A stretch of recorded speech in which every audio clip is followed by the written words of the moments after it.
So there was a study done by Yokogawa that what is the desire of process industry to increase the autonomy level, and they come up with and they come up with the term race to level 5, and that's something I want to talk about.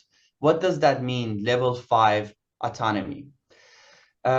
They found that by 2030, at least 64% of the process industries want to be at the level 5 autonomy. But what does that really mean? This level 1 to 5 autonomy comes from the machine industry, the automobile industry. Basically, there are 5 levels of how we are automating things.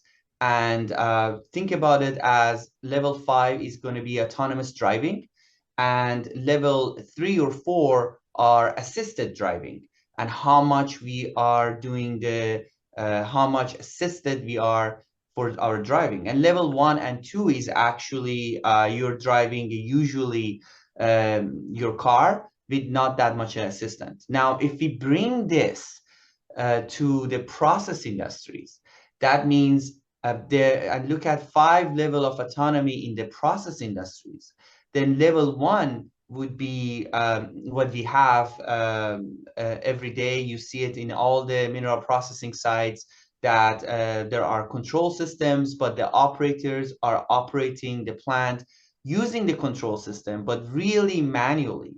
They change all the set point, they change all they make all the decisions every minute, and then use the control system to just relay the commands.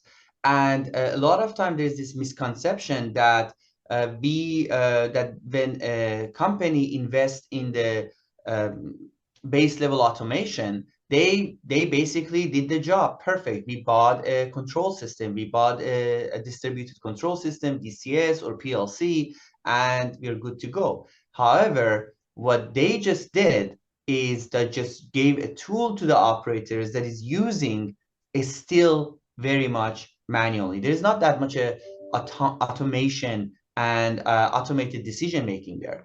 And they sometimes come back to us and say, well, I did invested in the PLC and DCS, and then I'm not seeing that much a return from the automation, so it doesn't work.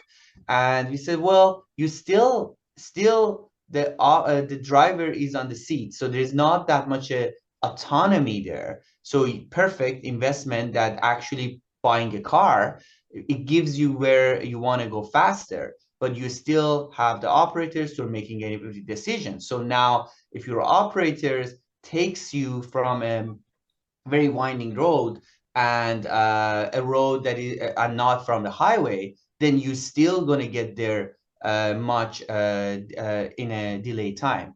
So there are 5 levels of autonomy that we can go step by step, increase our autonomy to the point that in the process industries, we are able to actually monitor all the conditions automatically, and and then change the course of our actions based on the faults or conditions that is happening inside the plant, all the way to the full autonomy, which is the level 5. But we can talk about that in other discussions, that is it really needed or sustainable or not. But the case is, even for the driving cars, we don't have a full autonomous operation or full autonomous driving. So the desire by 2030 to be the full autonomous for a process industry is a nice, great desire, but is it business? Is it a sound business decision? That's something that we will discuss more in our conversation and in our talk.